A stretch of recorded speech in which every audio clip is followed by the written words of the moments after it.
video as you come in. Thanks for being here. Thanks for subscribing. Thanks for tuning in to Let's Talk About It Media 21. Like the video as you come in. I appreciate you all for being here.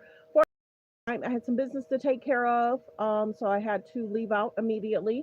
But I thank you all for being here and supporting the channel. Come on in, subscribe to the page, hit the like button as you come in. I know everyone likes to comment, but as you're commenting, please make sure you hit the subscribe button and hit the like button. So thanks for being here. Thanks for supporting the channel. You guys are amazing. We're definitely trying to get to 50K by next month. Hopefully we can meet that goal. The channel's doing great. Proud of myself. Proud of myself. We've been doing amazing for the last 11, 12 months, which is great. The numbers are great. The comments, you guys are pretty kind in the comments, and I appreciate that. So I appreciate all that you guys do. Let me go ahead and do my disclaimer. All comments are alleged, period. Please hit the like button, period. Copyright disclaimer under Section 107 of the Copyright Act of 1976. Allowance is made for fair use for purposes such as criticism, comments, news reporting, teaching, scholarships and research. Fair use is used permitted by copyright statute that might otherwise be infringing. All comments are alleged in our opinion and for entertainment purposes only. Thanks for being here. So let's get right into the news, what's going on, the trending topics of what's going on, what's happening. We're going to get straight into it. Hold on, I already have it saved. Like the video as you come in and subscribe.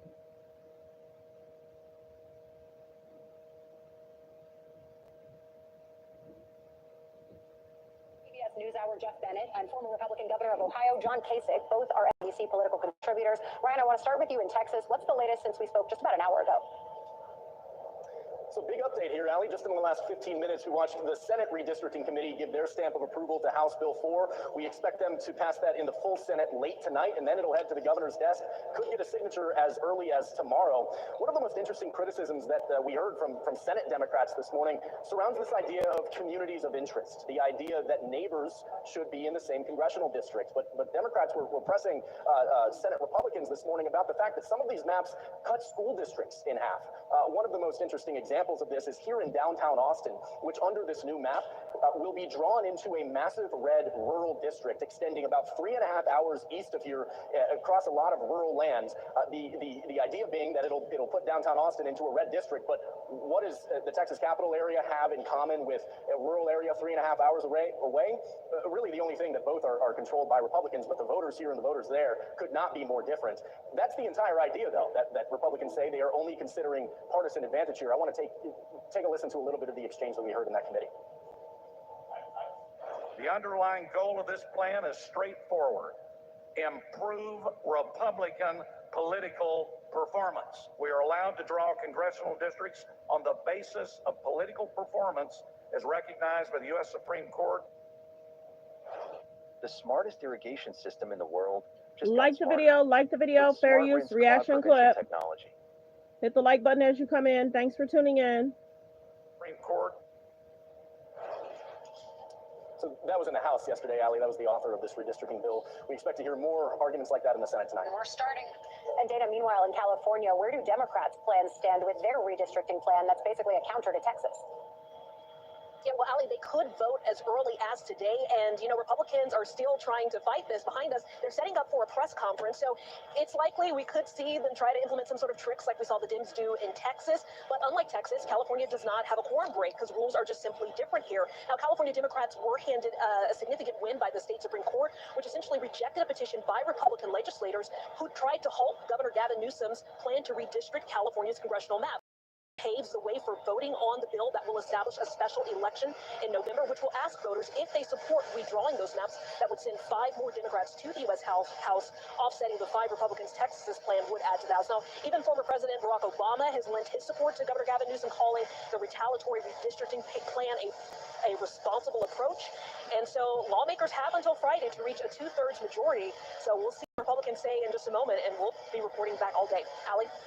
Dana Griffin and Ryan Chandler, thank you. You know, Jeff, it's a race to the bottom, and then it turns out it might just be a net zero in terms of what Texas accomplishes and gets canceled out by California if, of course, the voters there approve it. But Republicans in Texas were pretty openly admitting the goal here. The politics of this has never been subtle. I think the question is, will it sit well with voters, be it in Texas or across the country?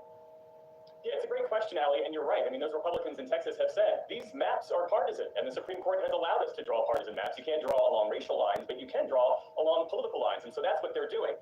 The question here, though, is when Democrats say that they are going to fight fire with fire and do this retaliatory redistricting, Democrats have so many more hoops to jump through. You heard Dana sort of tick through all the things that have to happen in California to get this onto the ballot. First, they have to use their supermajority in the legislature to pass the map. Then there has to be a special election.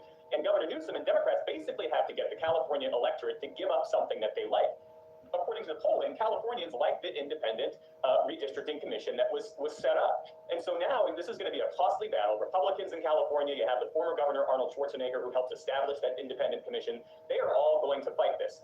But even if that does get on the ballot for the special election and it gets approved, then Democrats have to vote for each of those individual candidates who are running. So the messaging here is key. You heard Newsom say this isn't just about redistricting. That isn't just about the map. It's about taking the fight to Donald Trump. And as Democrats see it, the Republican Party under Donald Trump is basically enveloped in this anti-democratic force, and that they have no choice but to fight back. Remember, this entire thing started because President Trump said he felt entitled to 5 more seats out of Texas based on the election.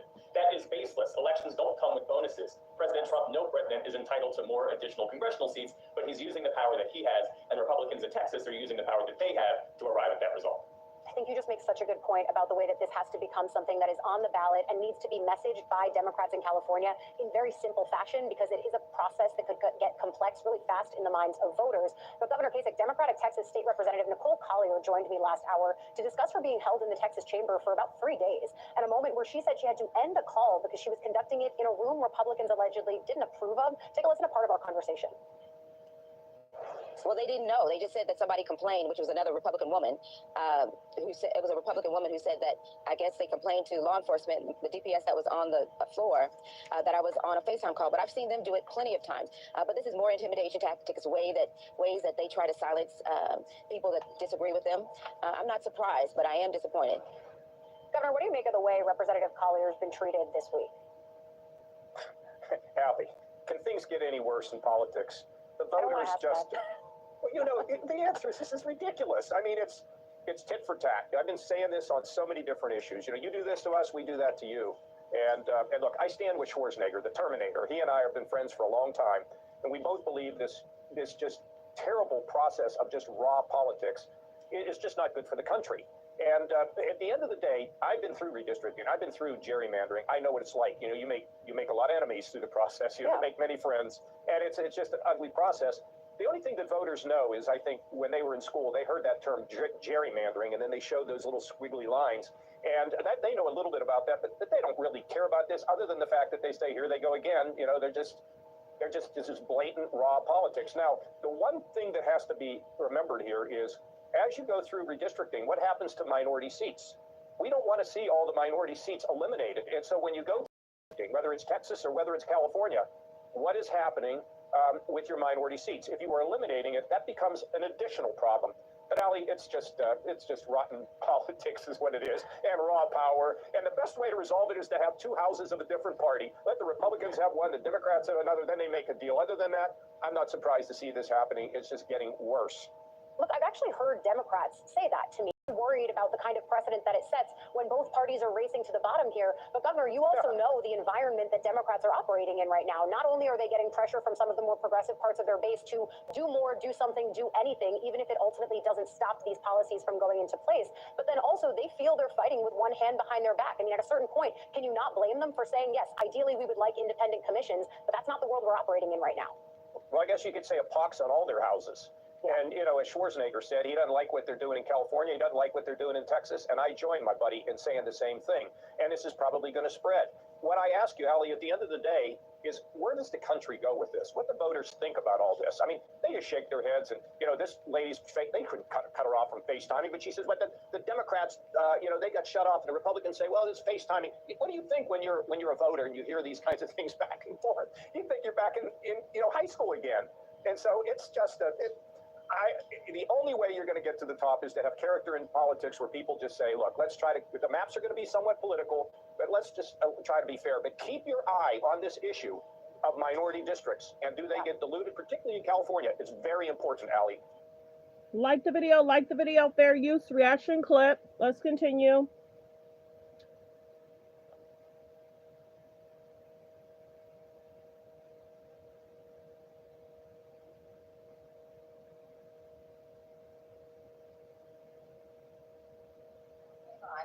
Bye, everybody. I've got to go. All of our Democratic elected officials. Sorry, I have to leave. They said it's a felony for me to do this. Apparently, I can't be on the floor or in the bathroom. Well, you told me I was only allowed to be here in the bathroom. No, hang on. Bye, everybody. I've got to go. Hey, that is outrageous.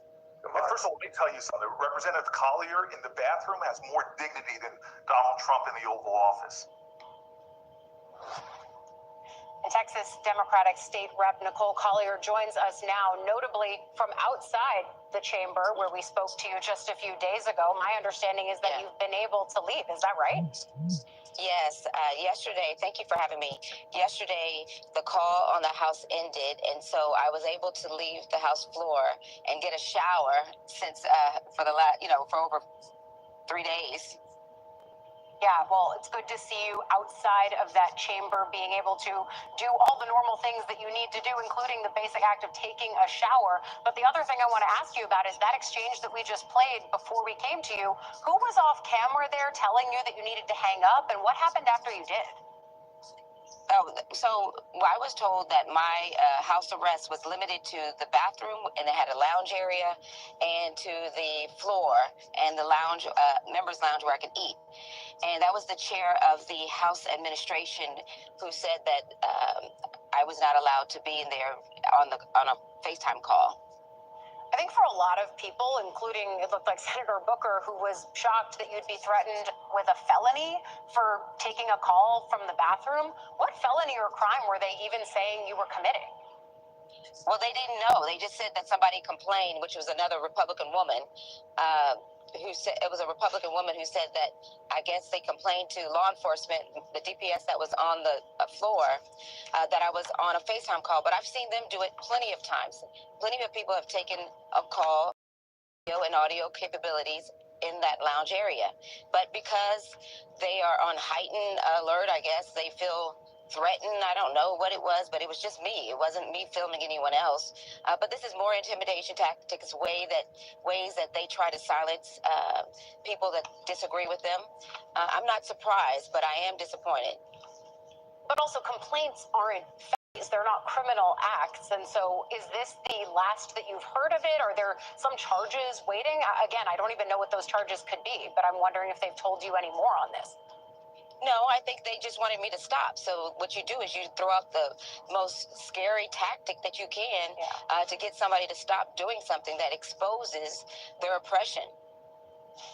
So on the same day that this new map is going to the Texas Senate, California could vote to advance their plan to approve a new map in November, a map that would effectively cancel out the 5 GOP seats that are netted in Texas. Is that enough for Texas Democrats like yourself to say, we got to win out of this, we averted disaster, even if in your specific state the battle is lost? Well, it's more about countering what happens in Congress. It is going to be a loss for my Texans, the people that I represent. But in the overall scheme of things, we want to make sure that we can, we don't want to send reinforcement to Trump, because this harmful legislation that comes down from Trump's run big, beautiful bill is not going to help. And we don't need to send more people there to help him, create more tariffs and reduce food assistance and housing assistance. We don't need to send any more reinforcement for that. So in the overall scheme of things, yes, it could be helpful, but thank you. But, for my immediate Texans, it could be harm. When Texas Democrats left the state, you went to Illinois. Have you had conversations with Governor Pritzker since then? And what do you hope to see next from Illinois or even New York in response to Texas? When do you expect to see them make their moves like California has? Well, Governor Hochul in New York, I spoke with her just yesterday, and she is ready to take action if necessary. Again, this is all triggered. Not one of these Democratic governors was looking to do any mid-decade redistricting. They did their redistricting at the time of our 2020 census, and so they were not looking to do that. But they're ready. They're ready to do it if necessary. So we've got California. Governor Newsom has agreed to start that process, and they're already in the process of doing it. And so then we're looking for, if we have to, New York is willing, Illinois is willing. We're talking to Maryland. We're talking to New Jersey. We're going to continue to talk to these states to try to meet them where they are, which is in the dirt. Like the video, fair use reaction clip. Like the video as you guys come in. Don't forget to hit the subscribe button, and thank you. Don't forget to hit the subscribe button, and thank you.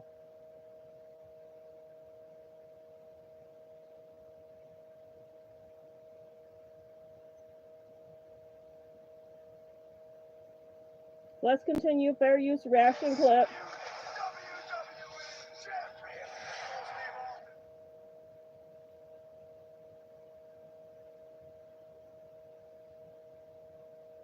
Don't forget to hit the subscribe button. Don't forget to hit the subscribe button. Thanks for being here, everyone. Like, comment, and subscribe. Political landscape. Attention. Newsom's press office Let's get the likes up. Has been flooding the zone by flooding social media posts with posts that mimic Donald Trump's style and doing what no Democrat has tried for the last 9 years in dealing with Donald Trump, beating Donald Trump at his own game. Since Donald Trump posted a fake Time magazine king, Gavin Newsom's team did the same thing. In one post, Gavin Newsom calls MAGA Republicans, quote, snowflakes in all caps. In another, he says this, quote, Donald is finished. He is no longer hot. First the hands, so tiny, and now me. Gavin C. Newsom have taken away his step. Many are saying he can't even do the big stairs on Air Force One anymore. Uses the little baby stairs now. Sad.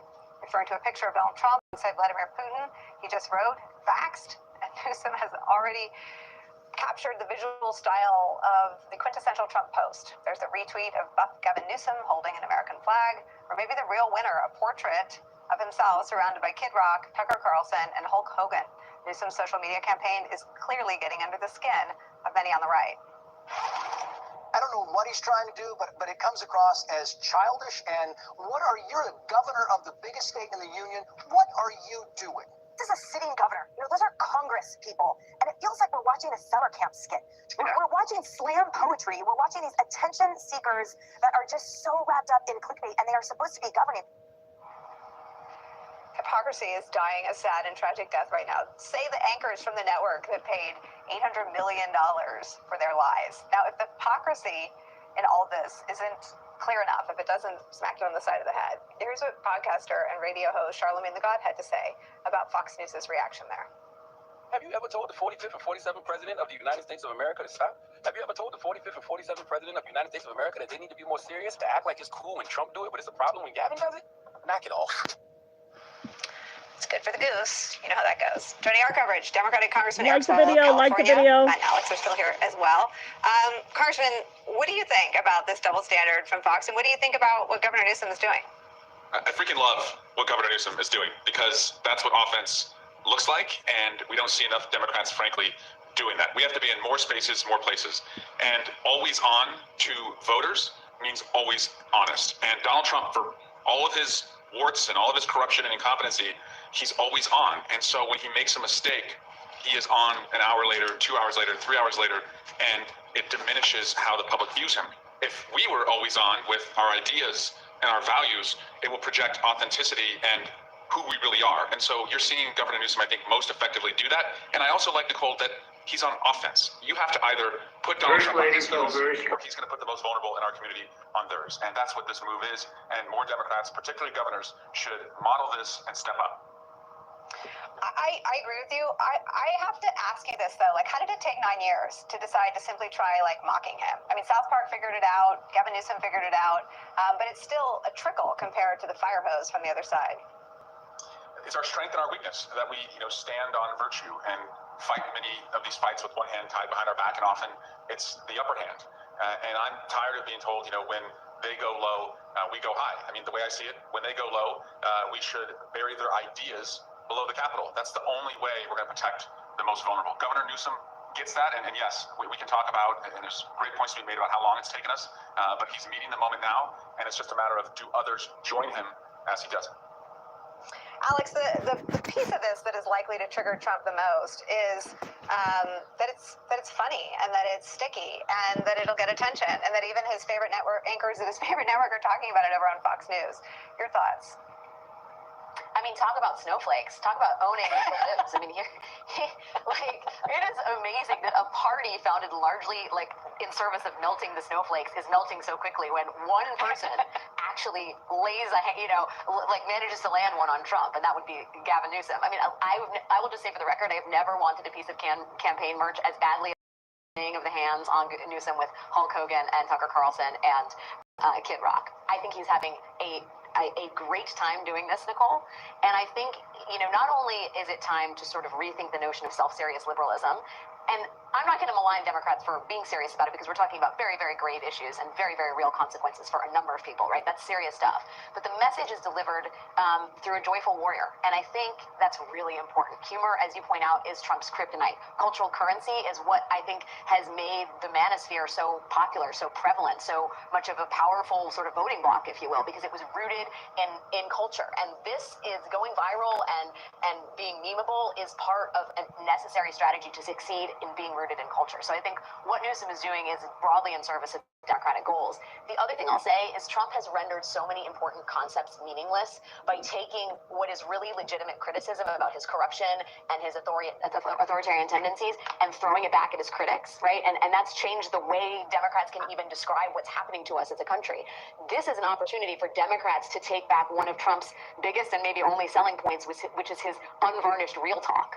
The fact that a Democrat can successfully mimic that really takes that arrow out of Trump's quiver. I think in the last couple of days, Trump has ceased tweeting in all caps. That is indicative of a man who, upon self-reflection, is like, oh, maybe this doesn't have the same resonance as it used to. And that, to me, is really telling about what a winning strategy this is on the part of the California governor. What if one simple chew could like the video, fair use reaction clip. Like the videos, you guys come in. Thanks for tuning in. Don't forget to hit the subscribe button, and thank you.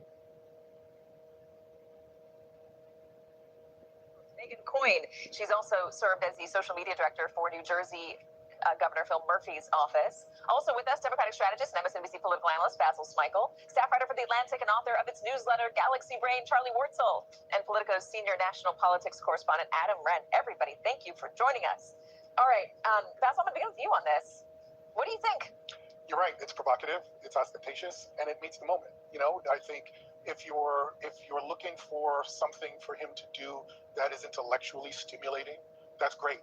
But what's better is that there's an emotional reaction, even if it's just a laugh, even if it's like that, that's crazy because it got you to do something and react to politics in a way that you may not have done before. And it is true that it does hold up a mirror to what's happening on the right, because if you're saying to yourself, why the heck would he do that, Donald Trump? Why would he post that? Why would he do this? To be able to turn it back around and say, well, do you see how ridiculous this is? This is our politics today. Now, you're right. It is a campaign strategy. I don't know that this works a year from now. But for this moment, given all of the heavy stuff that we're dealing with, it does seem to be freaking. Adam, give me a little bit more of the background. Yeah, so what's interesting, Katie, is that this actually came from former Governor Jerry Brown's own social media account, and the Newsom people took it over.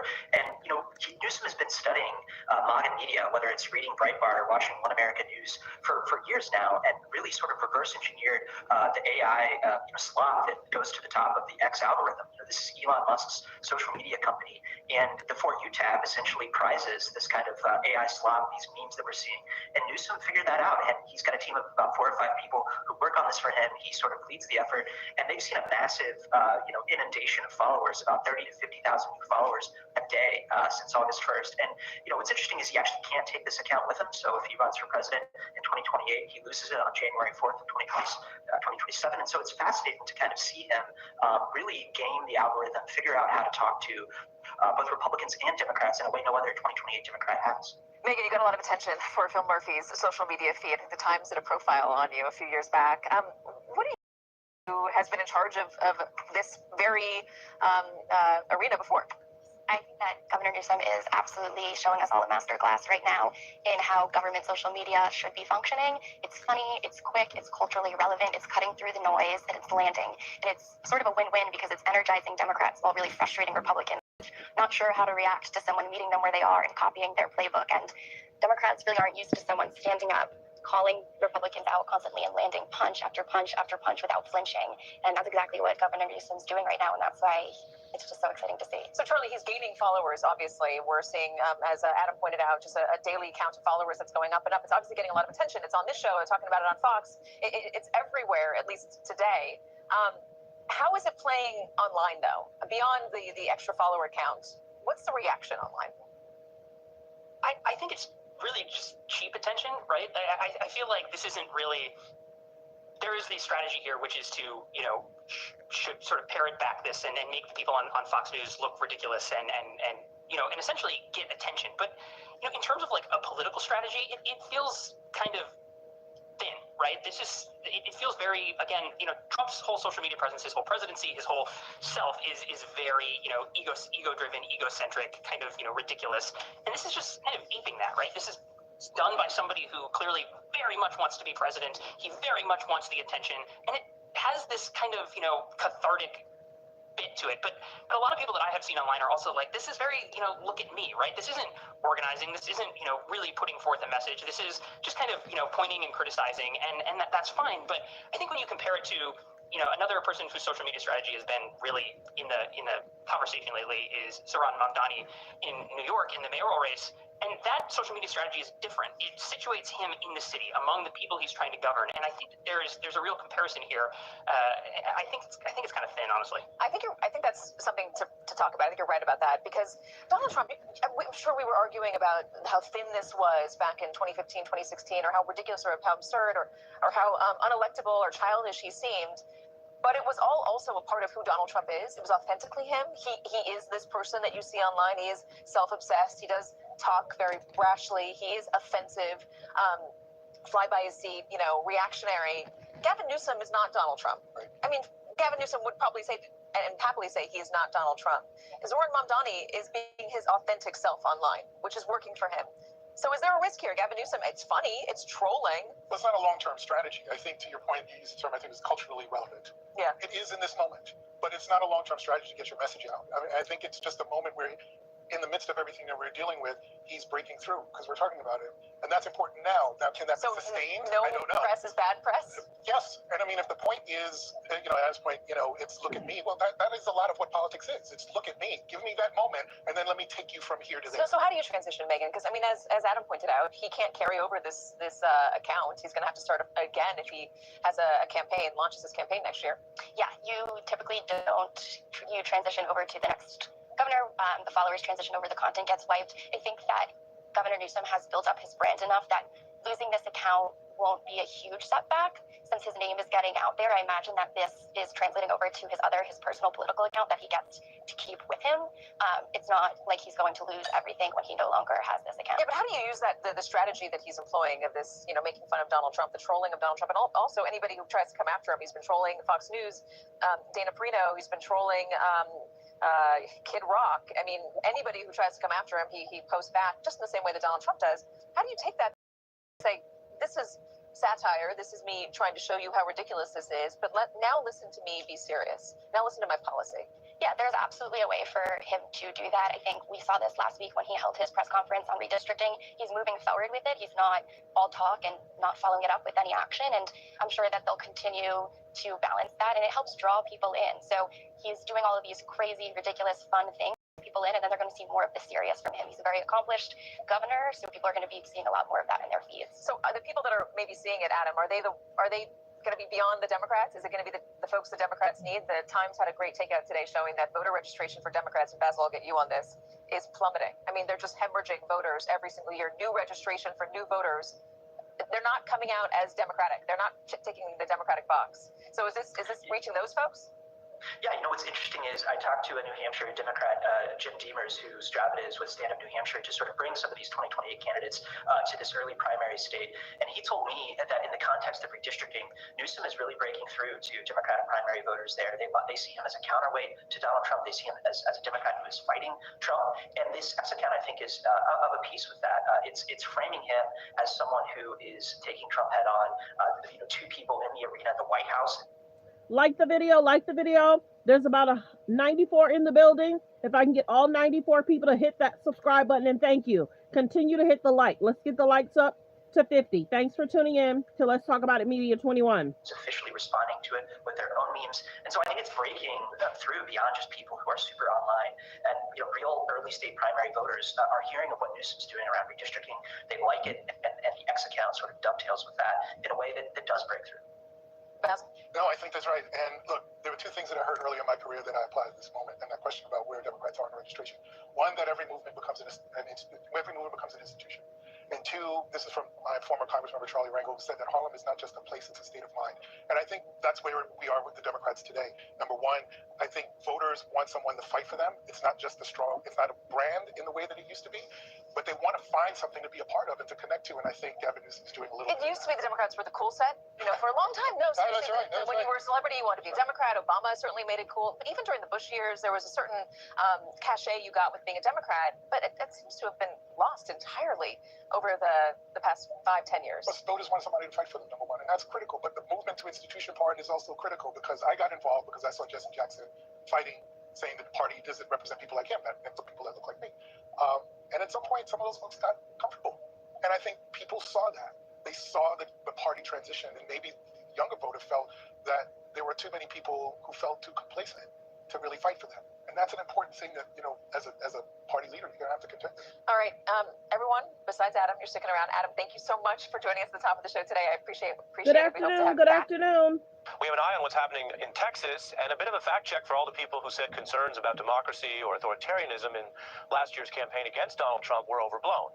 Quite the opposite. Indeed, you don't have to take anybody's word for it. You can see it happening out of Trump's own mouth and in the action on the ground in Texas.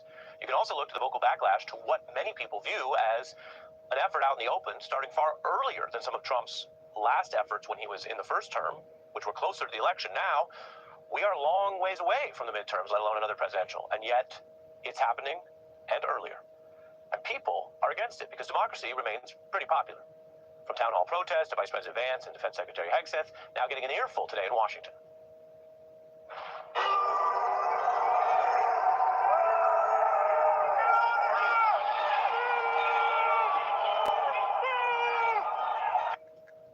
There are a range of concerns, and we always interpret boos exactly by their intent, but democracy is one of the big issues. Texas Democrats are also trying to stand up against something that most modern Republicans would have criticized any time before the MAGA era, and that they certainly still are suing to stop when it happens to them in California.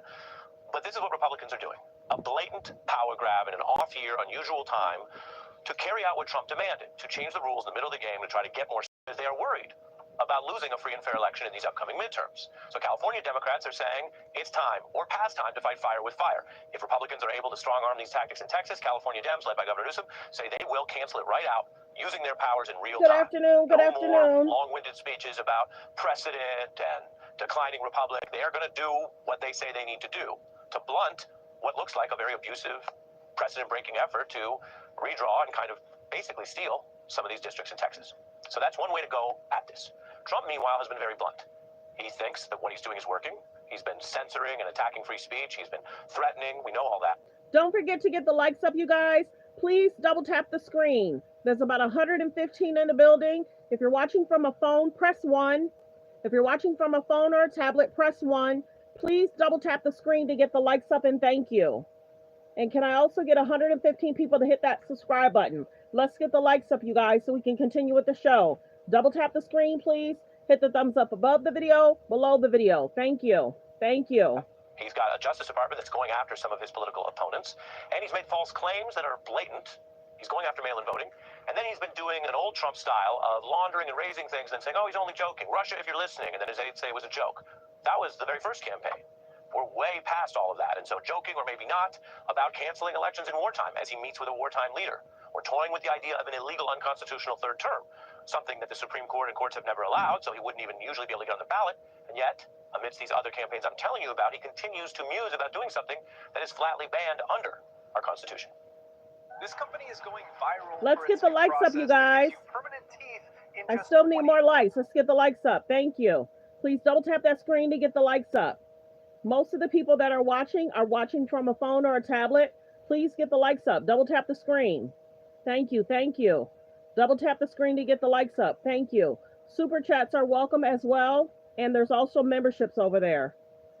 Continue to get the likes up. Thank you. Let's continue. 50 people to please double tap that screen, and thank you.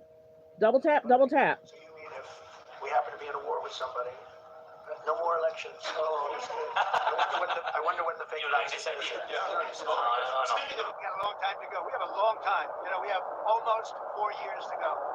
And that's a long time. But despite that, so many people are saying, you got to run again. Who's saying that? Who's saying that? Why is he doing that? Is it to move the goalposts and then act like it's a compromise if he doesn't run for a third term and make other ongoing efforts to kneecap democracy look somehow smaller, kind of an expanding of the authoritarian Overton window, as some of the political scientists say? Or is he just getting ready to try to see if he can break the whole thing and run for a third term, turn this country into a dictatorship? And you say, oh, wait a minute, that sounds extreme. It is extreme. But don't let them trick you into word games and rhetoric, or trying to shoot the messenger, or go after the media, which we see in many countries and we see right now in this one. Because what we're talking about is what Donald Trump says and does. We're not talking about, it doesn't even always matter how I describe it to you, as long as you can get the facts and evidence and make sure you're getting reliable information, which is what we do around here, what we practice. So forget the word dictator or the word authoritarian for a moment if you want to, and remember that Donald Trump did not leave office peacefully last time. That is a great stain on him, regardless of anything else you like or dislike about him. And we've reported before, there are things that he says and does that many people in the country like. That's fine. He won more votes in the last election. That's fine. He also trafficked in, supported, and then pardoned people convicted of the crimes against the United States, attacking police, sedition, pardoning every last Jan 6 attacker. The plan was simply this. We had over 100 congressmen and senators on Capitol Hill ready to implement the sweep. Do you realize you are describing a coup? No. If you committed violence on that day, obviously you can be pardoned.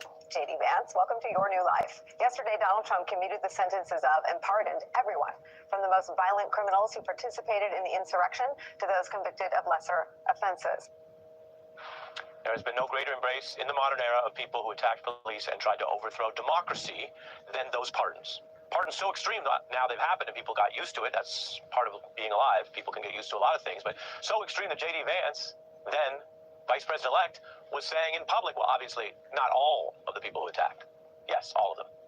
And that is the context for other things Donald Trump is doing that are not technically currently illegal. For example, the show of force in Washington is still within the legal limit of basically a month limit on that. I'm not going to get into all the details, so I'm not telling you it's technically illegal right now, although he's been testing it in California and there, and he may try to blow past that deadline. But the wider impact is the federal government using a show of force, pushing others to the side, using ICE raids not only to do immigration enforcement, which again is part of their work, but showing up at opposition party members' press conferences, sometimes getting involved in arresting them. Some of those cases dropped, others continue.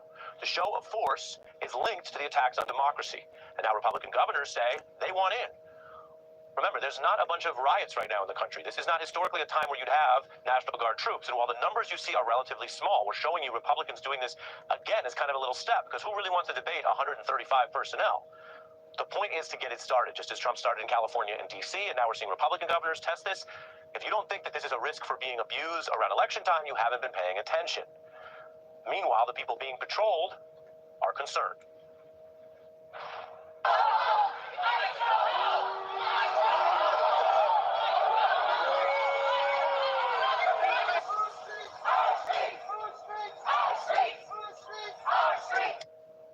From the nation's capital to California to Texas, this is what it looks like when the attacks on democracy get more physical, into the streets, encroaching, while legislatures try to redraw the maps to prevent what?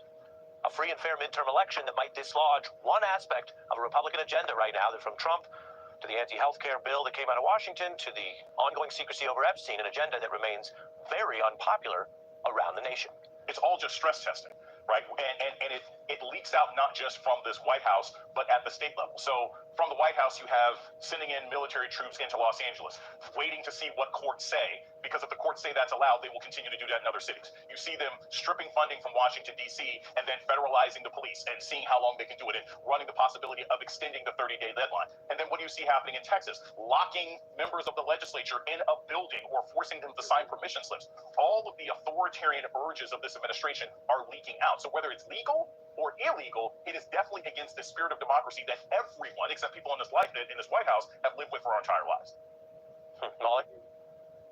I think also it's important to remember that intimidation plays a big part here. This is the District of Columbia. They feel they can do it because it's not a state technically, so it is legal. But I also think there really is, this is a city that is majority minority, 90% voted for Democrats, filled with media and a lot of Democratic politicians and a lot.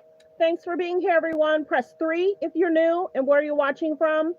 Press 3 if you're new and where you're watching from. Press 5 if you've been here before and where you're watching from. Continue to hit the subscribe button. Continue to hit the subscribe button. Thanks for tuning in. Let's continue. Fair use reaction clip.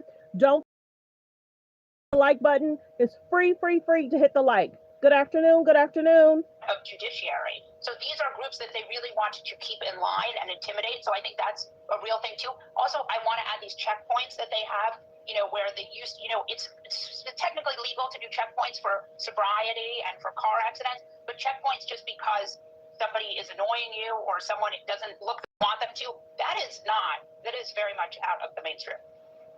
Right, and it's testing it and encroaching on it as we've seen. Now, Jason, the absence of bad news is not good news. But I have something that is less bad news, low bar. But we had the Democratic leader Jeffries on this program, and we asked him exactly about these issues. And he's doing what he can within the minority powers that he has. But he also made a point that's just a sad autocratic math. It's not good news. But here's what he said about what is in danger and what might still be protected in the coming midterms. The good news is, to the extent that there's a silver lining in our electoral system, is that we don't have a national election system. It's state by state by state. And in many of the states where there will be competitive gubernatorial elections, and certainly in the overwhelming majority of the states where the House will be decided, there are... Hello, New York. Hello, Brooklyn. Welcome. Good afternoon, everyone. Thanks for tuning in. Thanks for being here. Democratic governors, Democratic attorney generals, and Democratic secretaries of state. I believe it will too, Ari. I just don't know how reliable it'll be. I think sometimes we have to step back from the sort of red state, blue state thing and recognize that there are large numbers of Republicans in blue states and large numbers of Democrats in red states. And so the issue is, will a fair election be allowed at the local level?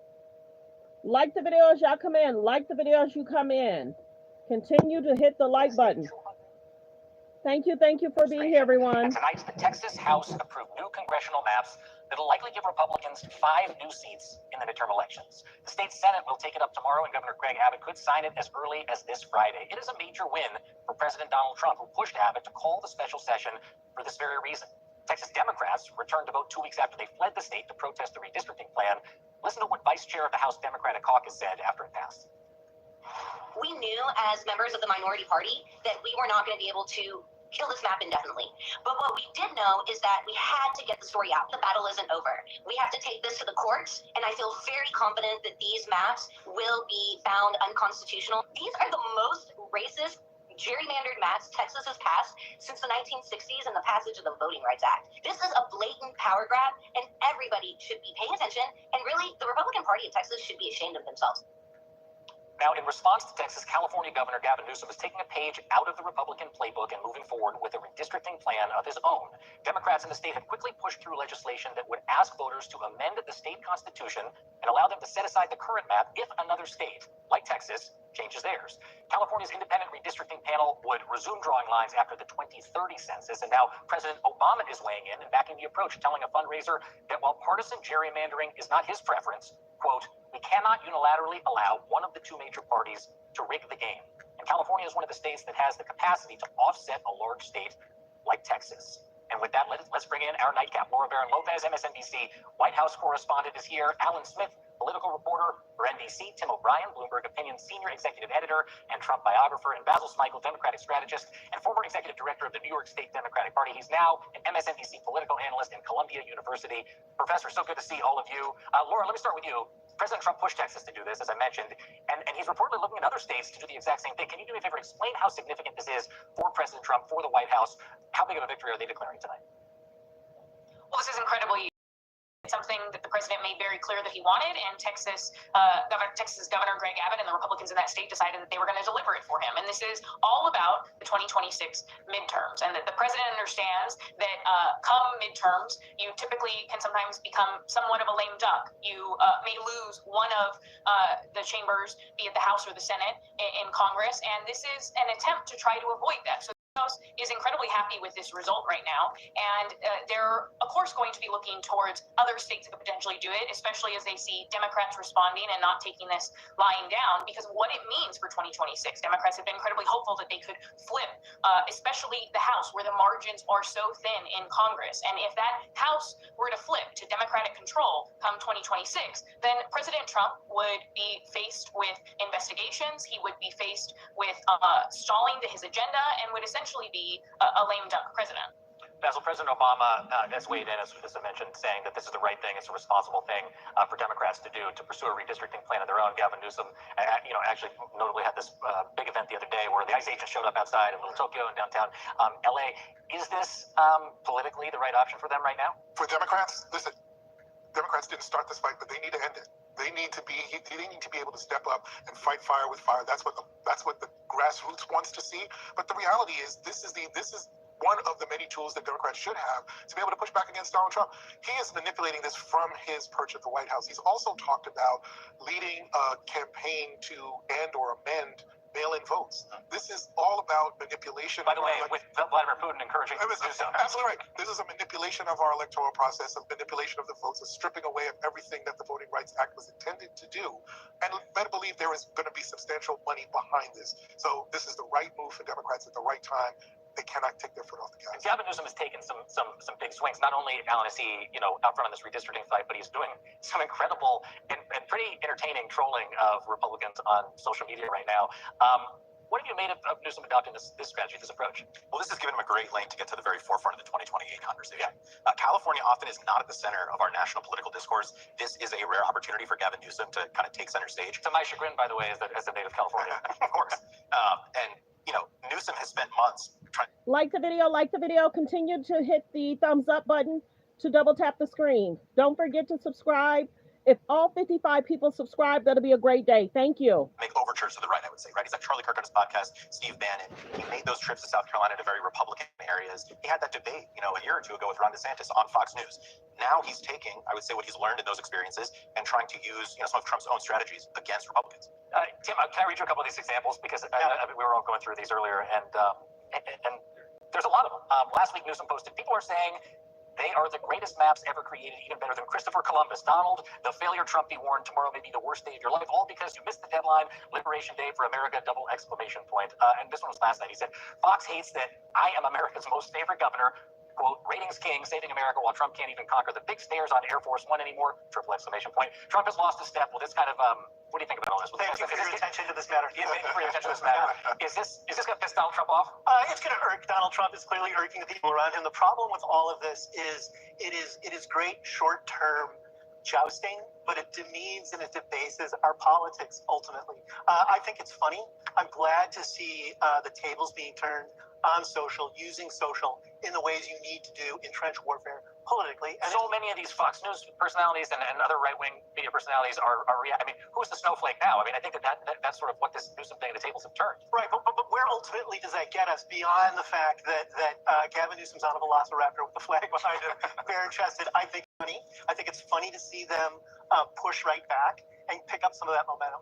But when Trump was on with DeSantis on Fox, a year and a half ago or whenever that was, he had great debates. I was so impressed by his ability to go to the issues in front of a live audience and talk about politics and get down to the nitty-gritty on their network and take it to them. Ultimately, I think the Democrats should be in a place where it is about substance, but I don't begrudge them at all twisting the knife in some of these street fights. And I've seen it myself. I stood in that emergency operations center with Gavin Newsom at the height of the ICE raids and watched him with a mastery of the issues that I think I had never, and sort of an anger and a passion against Donald Trump that I had never seen before. And in this, he's really going to have to use those skills to convince the voters of California, ultimately, Basil, that this redistricting plan is something that they should actually come out and vote for. When famously Arnold Schwarzenegger got this nonpartisan redistricting plan in place, he's even come out against it. Arnold Schwarzenegger has what Gavin Newsom wants to do. You think he'll be able to convince the voters of California that this is the right move at the right time? I think so. Look, I mean, Eric Holder was on this path of having more less partisan redistricting. So when he came out against it, look, I didn't like it, but I don't see any other path now for Obama to make those points.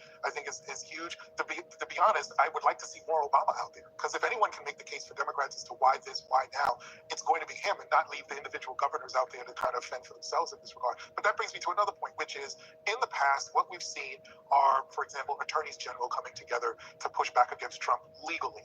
How a Democratic governor is going to do that politically? That's what voters really want to see. So if it's Gavin Newsom now, is it going to be New York and other states, whether it's New Jersey, Massachusetts, whatever, coming together and saying, no, this is our united front? That, I think, is I don't want to say a turning point, but I think it's what would convince voters that this is bigger than just California. What does that look like? What do these Democratic governors coming together look like beyond what they're doing in California? Well, it's a couple of things. One, it's kind of adopting a similar strategy that conservatives have used in the past when they were concerned about backlash, meaning progress for people of color, for example. When the state of Virginia didn't want to integrate their schools, one of the districts closed all of the schools in the district for 5 years, right? That's hardcore. That is an extreme position to thwart progress. So in my view, what Democrats need to do is essentially adopt that same strategy. If you're going to go to that extreme, here are some extremes we need to go to. We've got to break some glass here.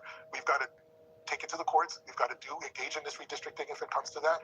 And frankly, one of the concerns that I have as a result of some of this is that the party might still start to lag behind in the voter registration, which we saw articles about. Well, and the clock is against them. And the clock is against them. But that's why they need to do this, because they need to see a fighter. You mentioned taking it to the courts. Stephen Miller was an expert at this with his America First illegal, during the Biden administration, particularly as it related to immigration issues. And Laura, I want to bring you back in here because, on that very point, the federal takeover of policing in Washington, D.C.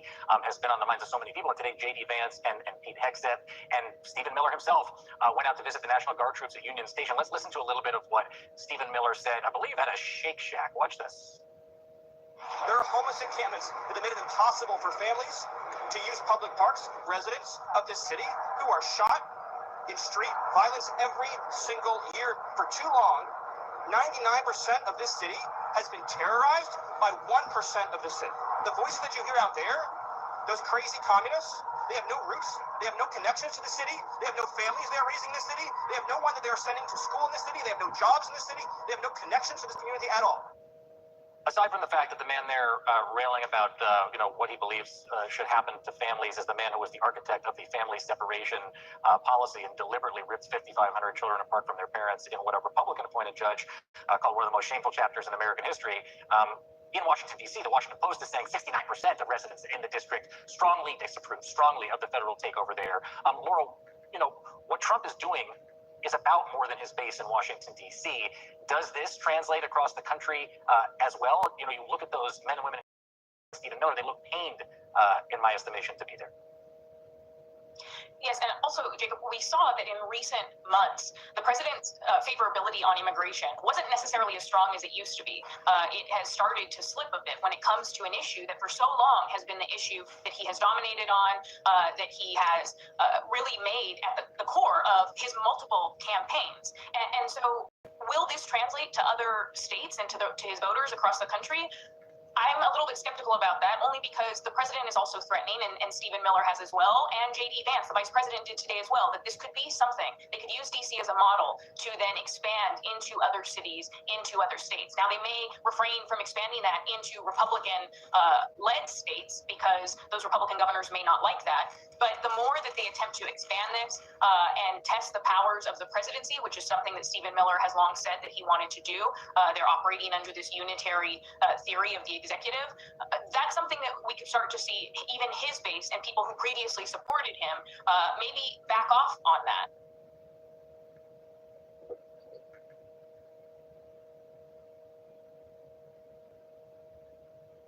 Like the video, fair use, reaction clip. Like the video as you guys come in. Thank you, thank you, thank you for being here, and thank you for supporting the channel. Please hit the subscribe button as you come in. Correspondent Dana Griffin live from the California Capitol. Also with us, co-anchor of PBS NewsHour Jeff Bennett and former Republican governor of Ohio John Kasich. Both are MSNBC political contributors. Ryan, I want to start with you in Texas. What's the latest since we spoke just about an hour ago?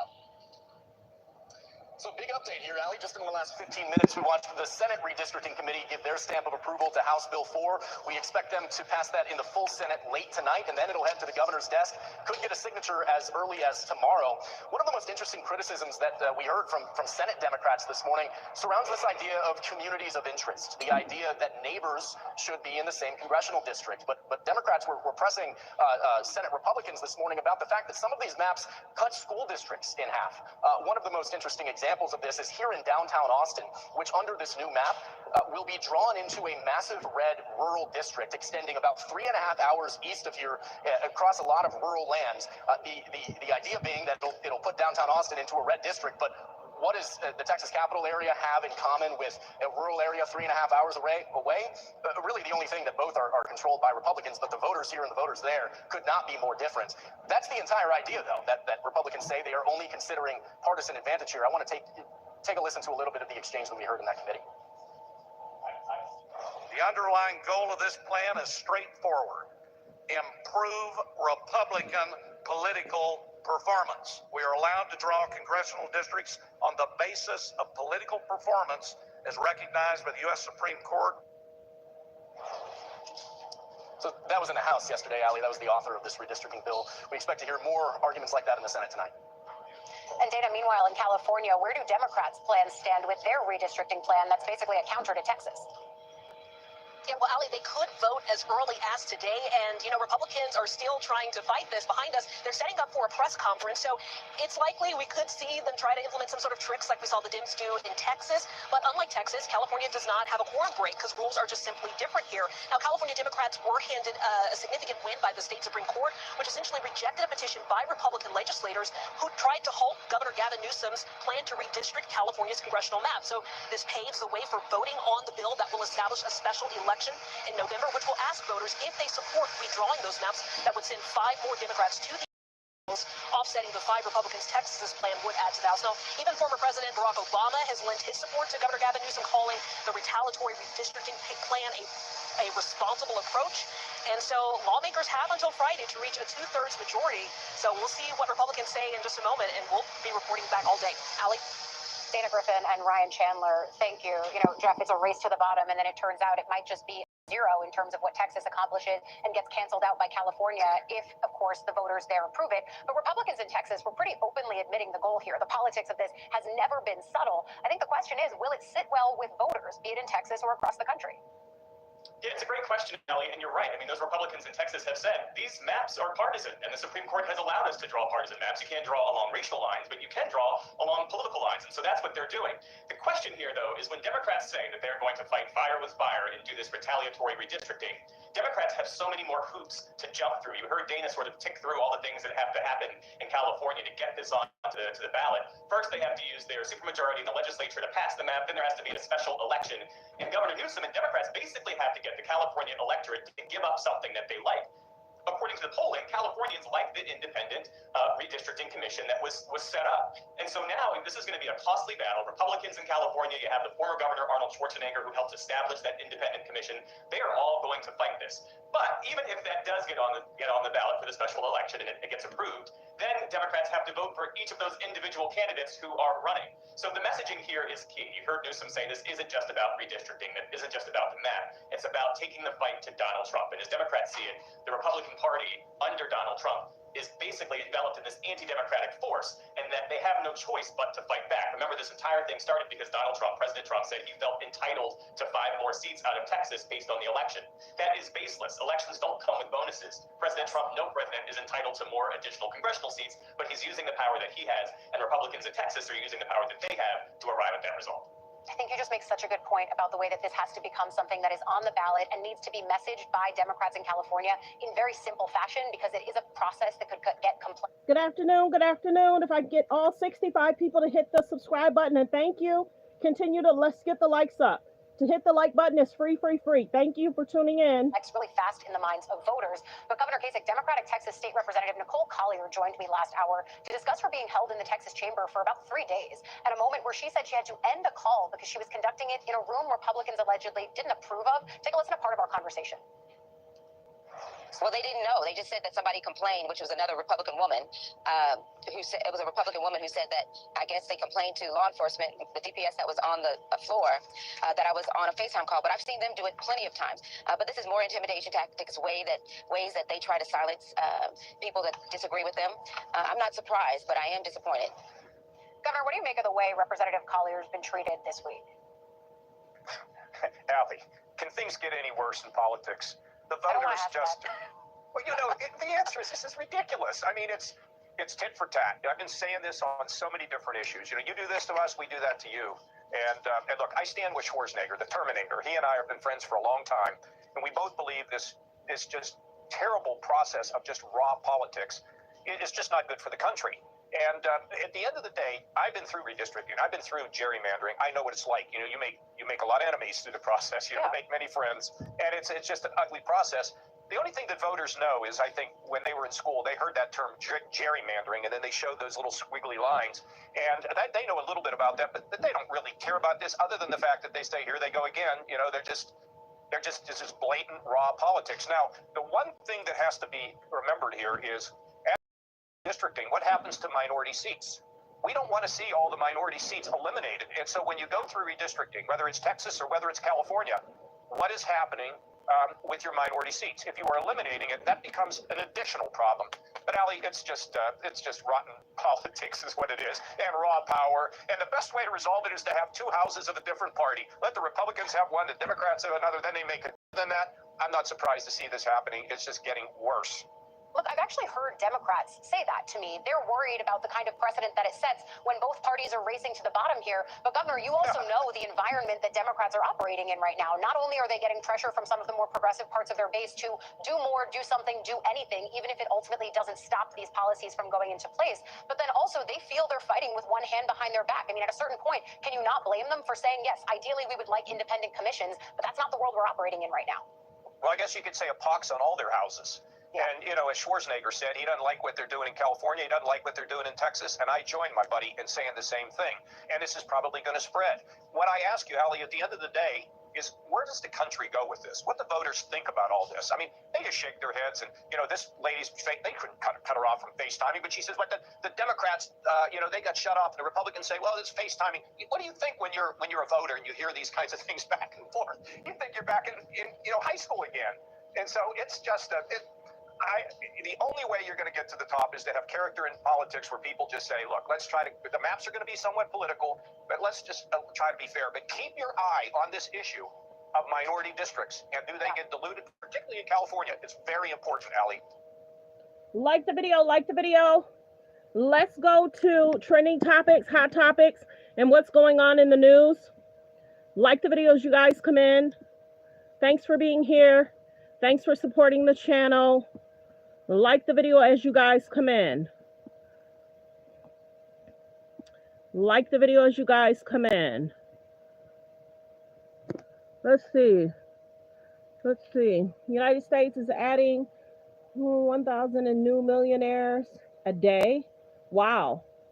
Thanks to the stock market. That's huge. 1,000 millionaires a day. That's huge. Wouldn't you like to be one? Like the videos you guys come in. Elon Musk, in regards to Vance. We talked about that earlier today.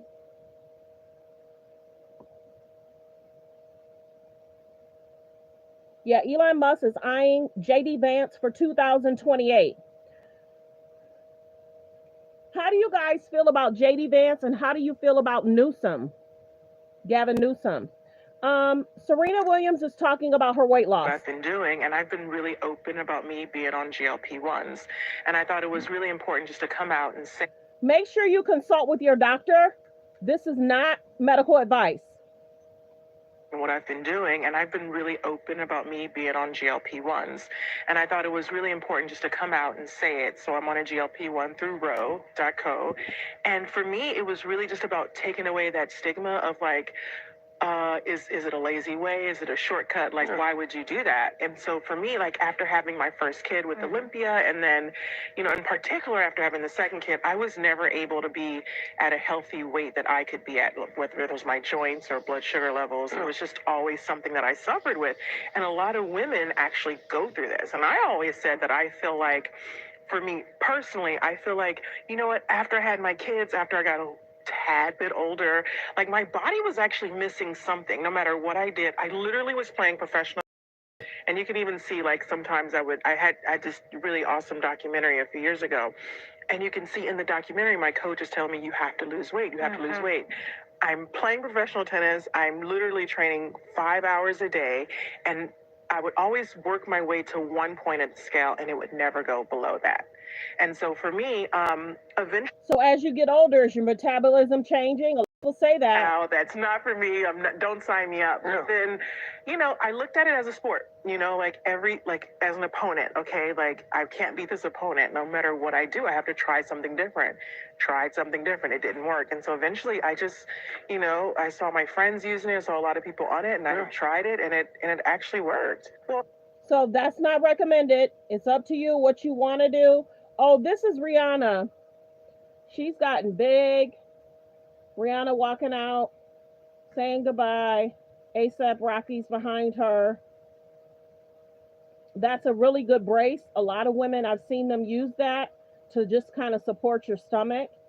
Consult with your doctor about that too. We're just going through some hot topics, trending topics. Like the videos you guys come in. Like the videos you guys come in. Did generally talk about... Let's continue. Go over to the Shade Room. She's singing Toni Braxton. She did pretty good. I just can't play it because of the music. Drake has a web. Yeah, I've seen that before. Drake has a website where you can tour his entire house. But why would you want people to tour your house? Unless he's trying to sell the house. Let's continue. We did do a video on this. It is being reported that, and let me bring that down because they're not supposed to be posting him. It's being reported the judge has banned DDG and Hallie from posting the child and talking about each other. Yeah, they're not allowed to talk about each other, and they're not allowed to post the child. And most parents should be able to do that up until like the age of 14. Basically 14, 15, or 18. But yeah. But a lot of parents do show their children. Not going to go into that. Tiana Taylor with her new man. Let's see. Michael Jordan.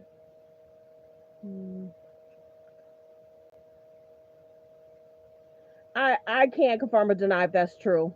Okay, so Cracker Barrel is being talked about in regards to Cracker Barrel logo change, spark debates across politics lines.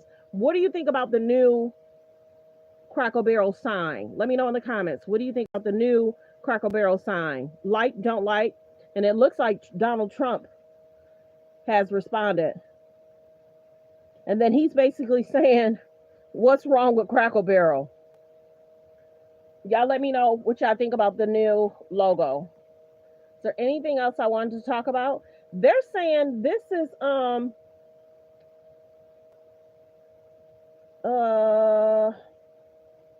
that's future. Why is the color like that? Y'all let me know. Do y'all like his new hair color? Let me see if there's anything else I wanted to talk about. If y'all did not know, it's being reported that Melania Trump was planning to sue Hunter Biden in regards to his interview a while ago. Tiana Taylor and her boo. See if there was anything else I wanted to talk about. Yeah, she's trending because of what she used for weight loss. And you can definitely tell a difference. When I don't want to talk about, well, you can tell a difference in regards to when she was on the stage for the halftime show. You can tell a difference that she's lost a lot of weight.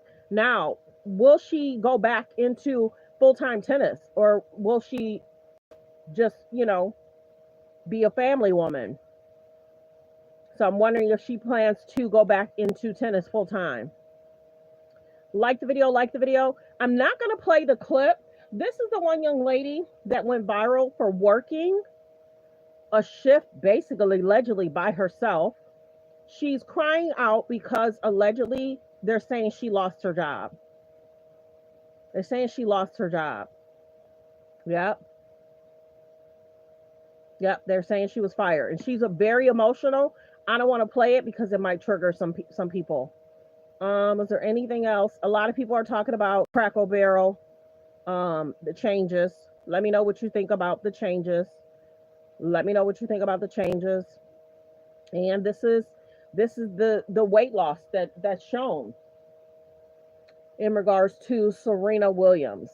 So yeah, y'all let me know. You disagree, you agree. Now, remember, they were talking about one of the companies is getting sued. Remember, I talked about that they're getting sued because people were having concerns in regards to alleged blindness and concerns with their stomach. So I'm surprised that she's talking about this because the Ozempic's being sued in regards to, they were trending all week. So consult with your doctor. This is not medical advice. Consult with your doctor about any changes you make to your medical health. So well wishes to her. She has lost a lot of weight. From this picture to this picture, she's lost a lot of weight. Whew. 31 pounds. 31 pounds. That's a lot of weight.